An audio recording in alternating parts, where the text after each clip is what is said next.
ভাই এই মুহূর্তে মুহূর্ত আমি বুঝি না ভাই, আমি যেটা বলছি সেটাই সই। আর সংখ্যা কিন্তু 5 লাখ, মাথায় রাখেন। বিকেলের মধ্যেই আসবো।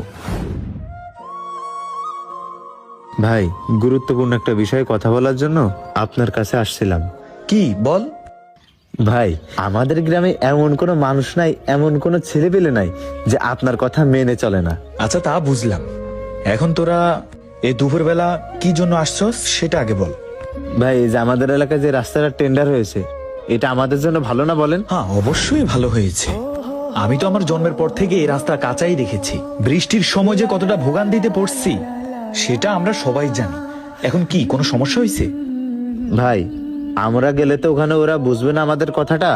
আপনি যদি একটু বলতেন যে রাস্তার মাঝখানে যে মাল সামানাগুলো ব্যবহার করাবে ওইগুলো যদি একটু ভালো মানের দিত, তাহলে কিন্তু বিষয়টা অনেক ভালো হতো। না আলামিন, বিষয়টা হচ্ছে কি, আমি তো আর তোমাদের এলাকার মেম্বার না, ঠিক আছে? সাধারণ একজন সমাজসেবক। এখন রাস্তার টেন্ডার নিছে কারা, কে নিছে না নিছে এগুলো তো আমি জানি না।